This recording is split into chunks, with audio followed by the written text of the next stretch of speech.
Hello friends, आपका बहुत बहुत स्वागत है आपके अपने favourite YouTube channel world academy coaching. आज हम फिर से लेके आ चुके हैं एक नया चैप्टर जो कि class 10th Bihar board geography का है, जिसका नाम है जल संसाधन। आज हम लोग इस चैप्टर का टोटल सब्जेक्टिव क्वेश्चन करने वाले हैं। आइए देखते हैं। इस चैप्टर का नाम पहले जान लेते हैं। चैप्टर का नाम है जल संसाधन। क्या है? जल संसाधन। जल संसाधन सिंपल अगर ये भी देख लेते हैं, इस चैप्टर का पूरा सारांश हमें पता चल जाता है कि इस चैप्टर में पढ़ना क्या है ना? क्या पढ़ना होगा इस चैप्टर में, जरा बताइए तो एक शॉर्ट समरी में। ऑफ कोर्स जल के बारे में पूरी जानकारी आपको इसमें पढ़ना है ना। जल क्या है, जल का प्रदूषण रोकने का उपाय भी जानेंगे इसमें, है ना। सारा चीज जानेंगे। जल का उपयोग कहाँ करते हैं, कहाँ का उपयोग करते हैं, नहीं करते हैं। जल का कमी कहाँ किस वजह से होता है, ये सब भी जानने को मिलता है इस चैप्टर, है ना। तो चलिए इस चैप्टर का क्वेश्चन ऐसे हम डील करते हैं।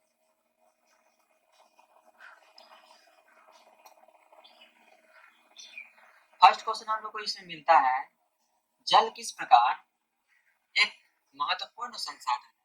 हम लोग जानते हैं कि जल क्या है, हमारा एक संसाधन है। संसाधन किसको बोलते हैं, आपको पता है डेफिनेशन? संसाधन किसे कहते हैं? संसाधन वे वस्तुएं जिनका हम लोग अपने कामों को आसान करने के लिए उपयोग करते हैं, उसे हम लोग संसाधन कहते हैं। जैसे हम लोग खाना बनाने के लिए कोयला का इस्तेमाल करते हैं। कोयला हमारा क्या हो गया, एक संसाधन हो गया। कोयला क्या हमारा एक संसाधन है। उसी प्रकार से अपने कामों को आसान बनाने के लिए जिस भी सामान की आवश्यकता करते हैं या उपयोग करते हैं, उसे हम लोग संसाधन कहते हैं। समझ गए? तो इसमें हम लोग पढ़ना है, जल संसाधन किस प्रकार एक महत्वपूर्ण संसाधन है। जल भी क्या है, हमारा एक संसाधन है। जल का उपयोग कहाँ करते हैं, अपने आप को जीवित रखने में, है ना। जल के बिना हम लोग जीवित नहीं रह पाएंगे, है ना। जल ही हमारा जीवन है। जल का अर्थ ही जीवन है ना। इसमें लिखा भी गया है, जल का अर्थ ही जीवन है। पेड़ पौधों को, फसल और जीव जंतुओं का अस्तित्व जल पर ही निर्भर रहता है, जल पर ही निर्भर करता है। और अनेक प्रकार के घरेलू कामों में जल का उपयोग तो किया ही जाता है। कल कारखाने, इसमें कल कारखाने में, फैक्ट्रियों में, औद्योगिक नगरों में, साहित्य, सभी मानव बस्तियों में जल की आपूर्ति आवश्यक होती है। बिना जल की कोई भी काम को हम लोग नहीं कर पाएंगे। यहाँ तक कि हम लोग खाना खा लेंगे और पानी नहीं पीते हैं तो लगता है गला में कुछ बैठा हुआ है ना। तो जल जो है हमारा एक महत्वपूर्ण संसाधन है। जल के विद्युत उपयोग उत्पन्न करने और जल के विस्तृत क्षेत्रों में यातायात मार्ग बनाने जाने के कारण भी इसका महत्व बढ़ा है। इसका मतलब विद्युत का उपयोग करने में, विद्युत उत्पन्न करने में भी हम लोग जल का उपयोग करते हैं। देखते हैं ना, बड़े बड़े समुद्रों में बांध बनाया जाता है, डैम बनाया जाता है, और उसमें डायनेमो लगा करके हम लोग उससे इलेक्ट्रिसिटी लेते हैं, मीन्स बिजली लेते हैं, है ना। बिजली बनाते हैं उससे। और जल जल के माध्यम से हम लोग यातायात भी करते हैं। बड़े बड़े शिप जो हो गए, समुद्र में एक जगह से दूसरी जगह जाने के लिए इस्तेमाल किया जाता है। इसका मतलब हम लोग यातायात के माध्यम के लिए भी जल का इस्तेमाल करते हैं, है ना। उसके बाद देख लीजिए, विभिन्न उद्योगों में भी जल का उपयोग होता है। इस प्रकार हम कह सकते हैं कि जल एक महत्वपूर्ण राष्ट्रीय संसाधन है। ये एक राष्ट्र की नहीं, अनेक राष्ट्र की भी उपयोगिता है। यानी हर एक राष्ट्र की उपयोगिता है, मीन्स जहाँ जहाँ आदमी रहते हैं वहाँ सभी जगह पर जल का उपयोग तो होता ही है। और जहाँ जल का उपयोग है वो उसका महत्व जानते ही होंगे। जहाँ पर सुखाड़ जल आता है तब जल का महत्व पता चलता है। ऐसे जितना मन चाहे उतना पानी बहा लेते हैं, जल बहा लेते हैं ना, जल को बर्बाद कर लेते हैं। हमें उतना फर्क नहीं पड़ता है। क्यों? क्योंकि हम लोग को आसानी से जल मिल जाता है। जल का महत्व उससे पूछिए जहाँ पर सुखाड़ आता है। समझ गए? तो हम लोग को तो उतना नहीं पता चलता है, लेकिन वही है, जहाँ उपयोग है करते हैं, और जहाँ कमी बुझाएगा वहीं पर उसका उपयोग भी मालूम पड़ेगा कि कहाँ पर क्या किसका ज्यादा उपयोग है, महत्व क्या है। जब तक हम लोग को ठोकर नहीं लगता तब तक किसी भी चीज का महत्व नहीं पता चलता है। अभी देख रहे हैं ना, पढ़ना है, बहुत समय है अभी, है कि नहीं? लेकिन जैसे जैसे एग्जाम नजदीक आता है वैसे वैसे लगता है भाई बाप रे, बहुत कम समय है, अब क्या होगा, अब पढ़ना होगा। लेकिन स्टार्टिंग से अगर पढ़ते रहते तो इतना नहीं पढ़ता, है ना? दूसरा क्वेश्चन चलते हैं हम लोग। दूसरा क्वेश्चन है, जल किस प्रकार एक दुर्लभ संसाधन है? जल जो है किस प्रकार एक दुर्लभ संसाधन है? अब देखिए देखिए हमारे पृथ्वी पर 1/3 भाग जो है वो तो पूरा जल ही है। यानी अगर हम अपने पृथ्वी को 3 हिस्सा करें तो उसमें से एक हिस्सा मात्र जमीन है, बाकी का दोनों हिस्सा जो है वो हमारा पानी ही है। समझ गए? इसे बोलते हैं 1/3 हिस्सा हमारा जल ही है, परंतु इसका इस्तेमाल 96.5% भाग महासागर में पाया जाता है। और जो हमारे बुनियादों जरूरत के जैसे पानी पीने के लिए, नहाने के लिए, सिंचाई करने के लिए और भी इत्यादि को काम करने के लिए इसका उपयोग हम लोग नहीं कर सकते। यहाँ तक कि कपड़ा को खींचने के लिए भी हम लोग समुद्री जल का उपयोग नहीं कर पाते। क्यों? क्योंकि उससे मैल जाएगा ही नहीं। हम लोग पता है ना कि समुद्र का जो पानी होता है उसमें क्या रहता है, नमक की मात्रा रहता है, नमकीन होता है पानी, जिसका इस्तेमाल हम लोग पीने के लिए भी नहीं कर सकते हैं, नहाने के लिए भले कर सकते हैं आपका, है ना? लेकिन सिंचाई के लिए भी नहीं कर सकते। अगर सिंचाई करेंगे तो हमारा पेड़ पौधा खराब हो जाएगा, सूख जाएगा, है ना? इतना पानी होते हुए भी कितना कमी है जल।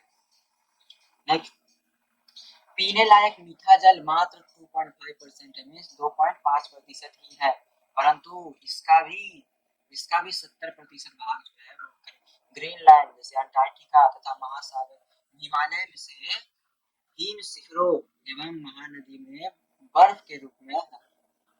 अब देखिए 2.5% जो बचा हमारा, इसमें से भी 70% जो है वो ग्रीनलैंड में, अंटार्कटिका में, हिमालय में बर्फ के रूप में जमा है, बर्फ के रूप में जमा हुआ है मीठा पानी जो पीने लायक है। हमारे आसपास में जैसे झील में हो गया, तालाबों में हो गया, उसका मात्र 30% ही मिलता है, और इसी 30% का उपयोग हम लोग पीने के लिए करते हैं। भूमिगत जल भी इसी 30% के अंतर्गत आता है। भूमिगत जल भी जो है वही सब भी यही 30% के अंतर्गत आता है। सोचिए इतना जल होते हुए भी जल कितना दुर्लभ संसाधन है, जिसका कुछ भाग का उपयोग हम कर सकते हैं। और इस प्रकार देख सकते हैं कि पृथ्वी पर इतना अधिक पानी होने के बावजूद भी जल एक दुर्लभ संसाधन है। जल क्या है? एक दुर्लभ संसाधन है। अब सोच सकते हैं इतना जल होते हुए भी पीने के लिए मात्र इतना ही बचा है। यानी टोटल का 96 यानी 96.5% जो है वो तो हमारा हो गया टोटल का, ये जो कि समुद्र में है। इसका बचा 2.5% जो मीठा पानी है। इसमें से भी 70% भाग जो है बर्फ के रूप में जमा हुआ है अलग अलग जगह पर, हिमालय में, अंटार्कटिका में, ग्रीनलैंड में, और इस समय जगह पर बर्फ के रूप में जमा हुआ है। मात्र बचा 30%, यानी 2.5% में से 30% भाग हमारा कुछ नदी में है, कुछ तालाब में है, कुछ अंडरग्राउंड वाटर है, मीन्स भूमिगत जल है। इसी का हम लोग उपयोग इतना दिन से कर रहे हैं। इसी वजह से कहा जाता है कि जल एक दुर्लभ संसाधन है। तीसरा नंबर हमारा आता है, नदी घाटी परियोजना को बहुउद्देशीय परियोजना क्यों कहा गया है? सबसे पहले तो बताइए कि बहुउद्देशीय परियोजना किसको कहते हैं? तो सिंपल भाषा में अगर समझे, बहुउद्देशीय परियोजना का मतलब है, बहुउद्देश्य मतलब एक काम को करने से अगर बहुत सारे कामों को करने का लाभ मिले तो उसे हम लोग बहुउद्देशीय परियोजना कहते हैं। जैसे हम एक पेन बनाए, जैसे एक पेन का आविष्कार हुआ तो पेन से हम लोग क्या करते हैं, लिख भी सकते हैं, पेन से लिखकर समझा सकते हैं, है ना? तो इसका तो एक काम हो गया। जैसे मोबाइल बना तो मोबाइल से हम लोग क्या कर सकते हैं, उसमें वीडियो भी देख सकते हैं, बात भी कर सकते हैं, है ना? वीडियो को रिकॉर्ड भी कर सकते हैं। यानी एक वस्तु से हम लोग बहुत सारे काम को कर सकते हैं, है ना? इस उद्देश्य के लिए बनाई गई परियोजना को हम लोग बोलते हैं बहुउद्देशीय परियोजना। समझ गए? सबसे फर्स्ट है हमारा इसका नाम ही है बहुउद्देशीय परियोजना। नदी घाटी परियोजना को बहुउद्देशीय परियोजना क्यों कहा गया है? तो देखिए, नदी घाटी परियोजना को बहुउद्देशीय परियोजना कहते हैं क्योंकि इसके द्वारा एक साथ कई उद्देश्यों की पूर्ति की जाती है। जैसे पहला है जल विद्युत उत्पन्न करना, यानी जल से हम लोग विद्युत का भी उत्पन्न कर लेते हैं। दूसरा, मिट्टी का कटाव रोकना, मिट्टी का कटाव भी हम लोग रोकते हैं। बांध बनाने से देखते हैं बहुत सारा मिट्टी का कटाव जो है वो रुक जाता है। तो तीसरा है बाढ़ नियंत्रण, बाढ़ की आने को खतरा को हम लोग कम कर सकते हैं बहुउद्देशीय प्रयोग से। नेक्स्ट है हम लोग मछली पालन भी कर सकते हैं आसानी से, मछली पालन भी इसमें कर सकते हैं। अगला है सिंचाई का व्यवस्था आसान हो जाता है।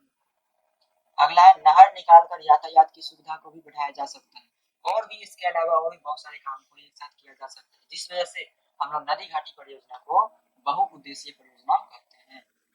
फोर्थ नंबर है हमारा नदी घाटी परियोजना के क्या क्या लाभ है। अब नदी घाटी परियोजना बनाया गया है तो इसका क्या क्या लाभ हमको देखने को मिलेगा। अब जो इसका विशेषता है वही इसका लाभ बन जाएगा। तो नदी घाटी परियोजना के विभिन्न लाभ हैं, कौन कौन सा?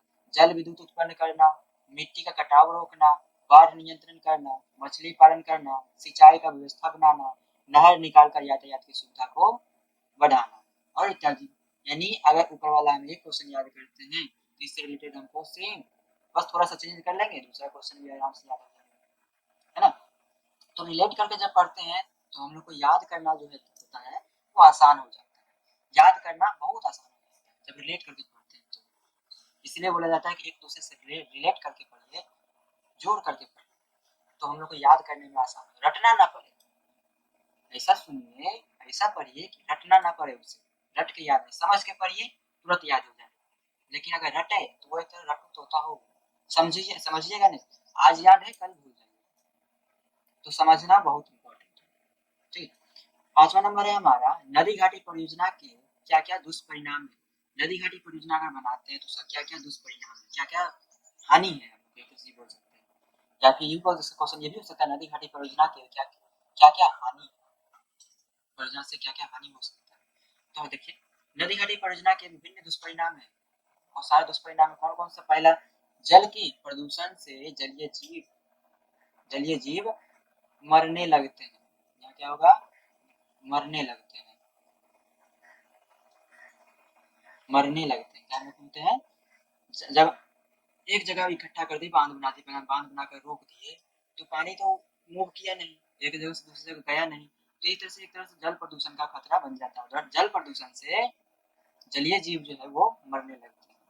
बाढ़ का खतरा बढ़ जाता है, बांध बना दिए, ऊंचा ऊंचा बांध बना दिए, ऊंचा ऊंचा बांध बन गया है, अब अगर गलती से बांध टूट गया तो उसके आसपास का जितना भी अगर घर हो वो सारा तो डूब जाएगा एक साथ में, क्योंकि उसमें बांध ऊंचा ऊंचा होता है तो पानी का प्रेशर भी बढ़ जाता है, पानी का प्रेशर भी बढ़ जाता है, तो इससे बाढ़ का खतरा जो है वो अधिक बढ़ जाता है।